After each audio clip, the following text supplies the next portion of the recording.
say nothing after You all. invaded?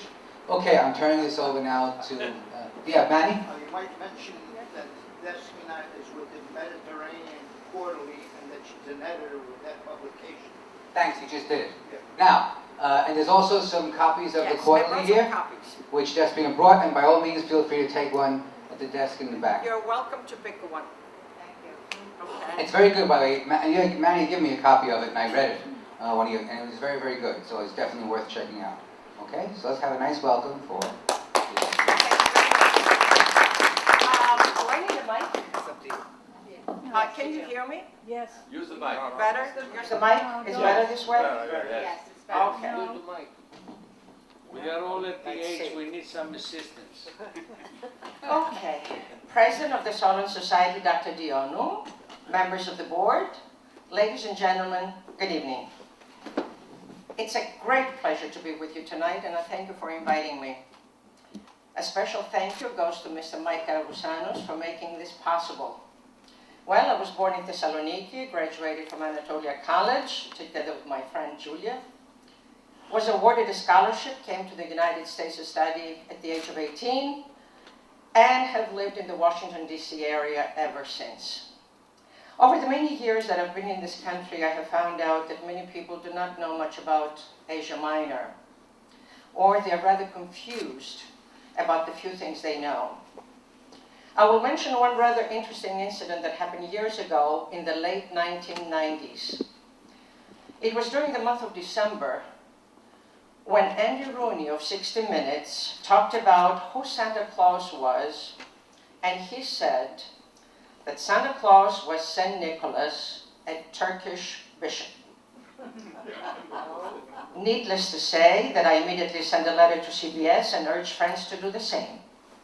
A, in Islam, there are no bishops.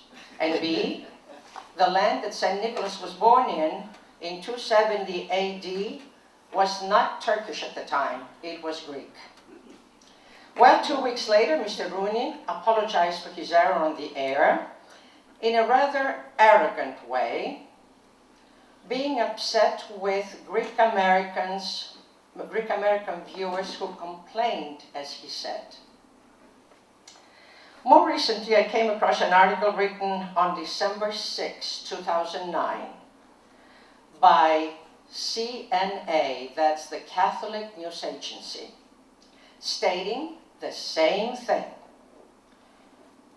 Quote, on December 6, the faithful commemorate a Turkish bishop in the early church, end of quote, etc., etc. I have brought some copies of that article with me for anyone who would be interested to look at. Tonight I will not narrate history, rather I'm going to refer to historical events as I talk about what we have inherited from the Greeks of Asia Minor, via names and stories dating back to antiquity. So let's start at the beginning. Here's a map of Asia Minor with the names of region states in ancient times. The name Asia. In Greek mythology, Asia, Asia, was a Titan goddess in Lydia, one of the region states as you see on the map.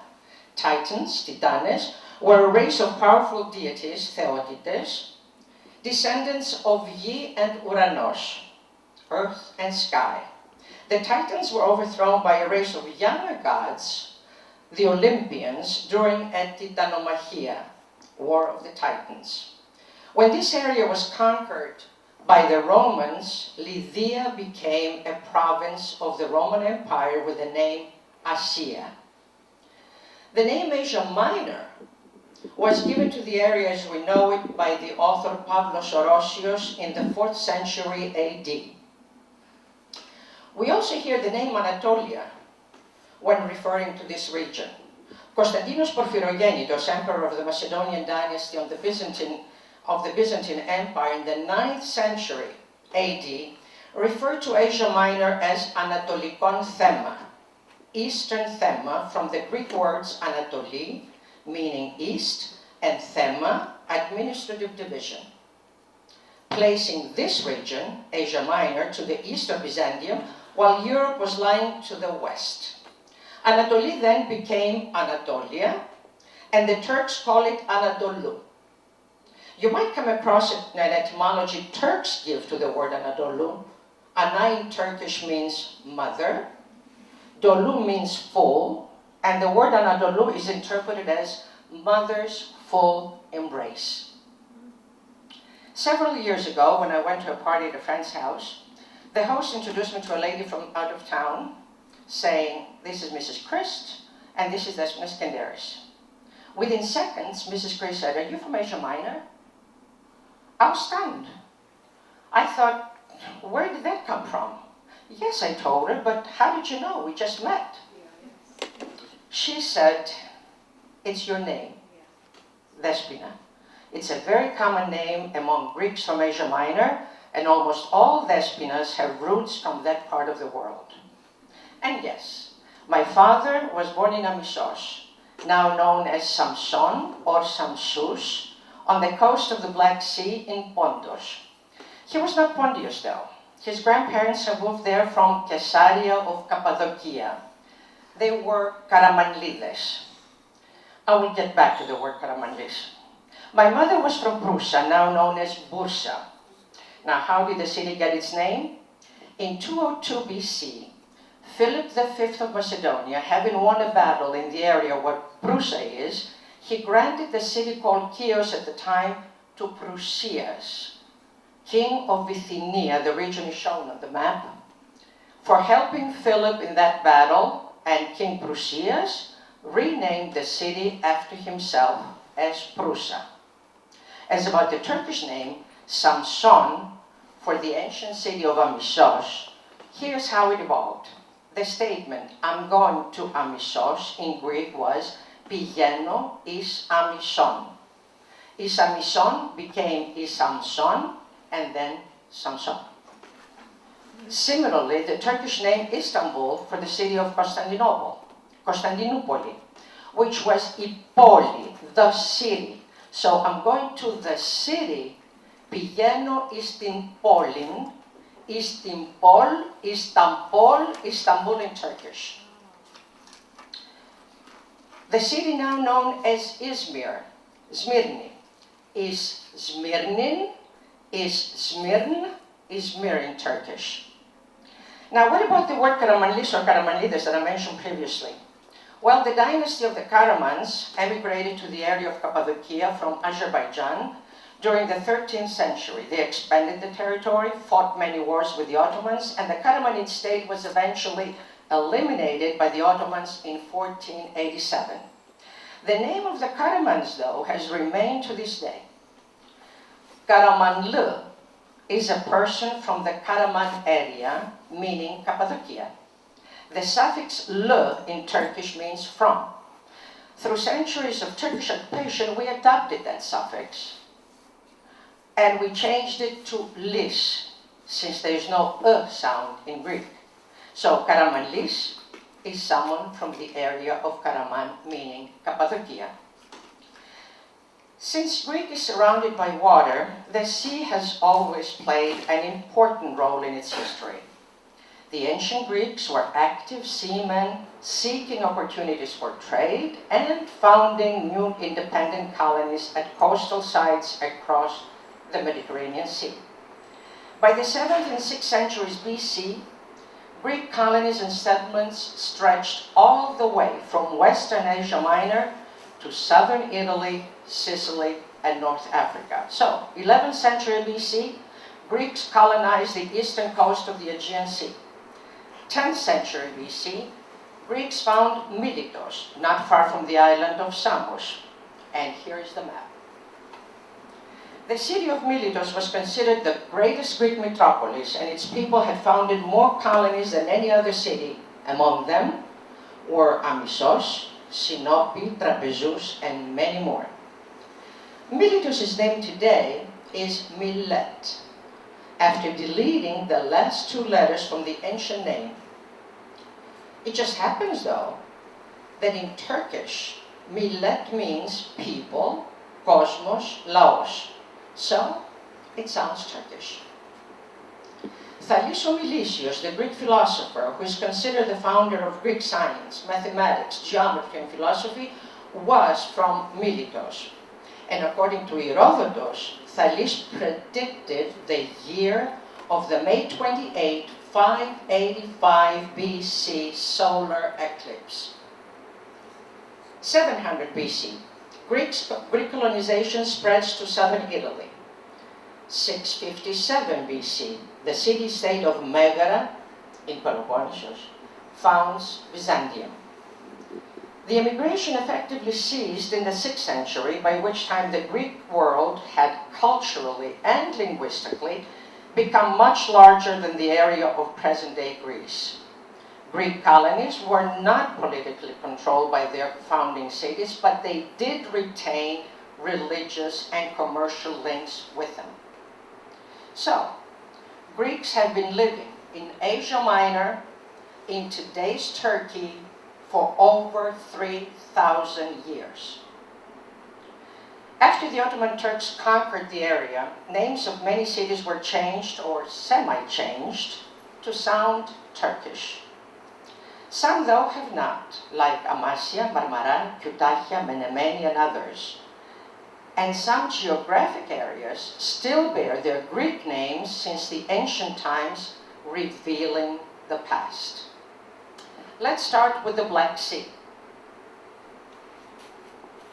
There it is.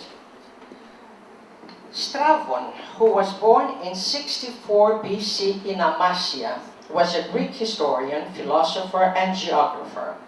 In his 17-volume Geography, Strabon reports that the Black Sea was called Opontos, which actually means the sea. Later, it was called Efxinos Pontos, the hospitable sea. The word Efxinos, F meaning good and Xenos meaning stranger, replaced an earlier name, Axinos Pontos, in hospitable sea, a name first found in Pindar's writings. Pindarus was a Greek lyric poet from Theba. Strabon thinks that the Black Sea was called inhospitable before the Greek colonization because it was difficult to navigate and because its shores were inhabited by savage tribes. The name was changed to hospitable after Greeks from Miletos colonized the southern shoreline, the area we now call Pontos. As to the origin of the name Black Sea, there are several theories.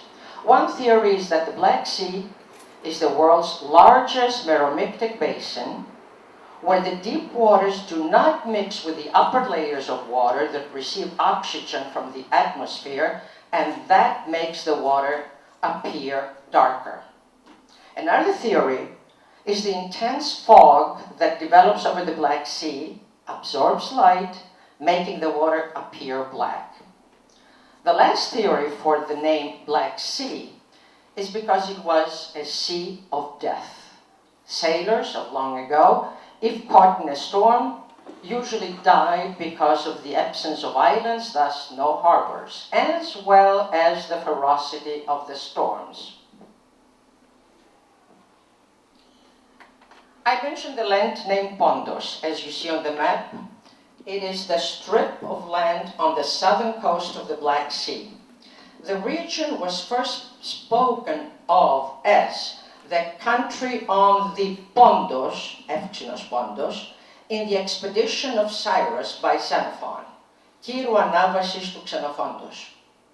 The Anavasis was later used by Alexander the Great as a field guide.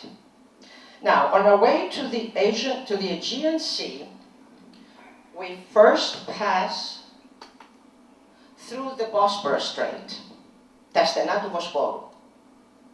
The word means the passage of a cow. Vous means αγελάδα, cow, and poros means pérasma, passage. A princess of the city of Argos named Io had an affair with Zeus, that's new. Zeus's wife Hera found out and became furious. Zeus turned Io into a cow in order to protect her from his wife. Zeus's wife then sent an horsefly to torment Io. The cow kept moving from place to place, and she finally went to the Evxinos Pondos, passing through the strait we call Bosporus. Today, Io is known as the moon of the planet Jupiter, Zeus in Greek mythology. We then enter Propondis, την Propondida, also called the Sea of Marmara. Pro means before, and Pondos means sea. So Propondis means before reaching the sea, the Pondos, the Evxinos Pondos. The name, the Sea of Marmara, takes its name from the Marmara Islands, rich in marble. Continuing our journey, we now enter the Hellespont, or the Dardanelles Strait. Elis Pondos means Pondos, sea of Eli. Phrixus and Eli were son and daughter of King Athamas of Orchomenos in Boeotia, that's in central Greece, and their jealous stepmother conspired to have them killed by having them sacrificed to the gods for the famine that had hit the kingdom. However, the famine was caused by the stepmother herself. She had all the kingdom seeds roasted so that they wouldn't sprout. Then their real mother, cloud goddess Nepheli, Nephos meaning cloud, sent a winged ram whose fleece was of gold, Kriari με το χρυσόμονο δέρας, to their rescue. The ram took them on its back and flew from Greece all the way to Kolchis, today's Georgia by the Black Sea. On the way there, Eli fell into the sea, and the sea was named after her, Elispondos. As to the name Dardanella, it is derived from the name of the ancient city of Dardanos on the Asian shore of Elispondos, built by Dardanos, son of Zeus and Electra. Electra was a mountain nymph of the island of Samothraki. Dardanos had left his home in Peloponnesos after the big flood, that of the Fkalion, equivalent to the biblical flood, when the top of mountains had become islands. There are several operas based on the story of Dardanos. The first one, that of Jean-Philippe Rameau, was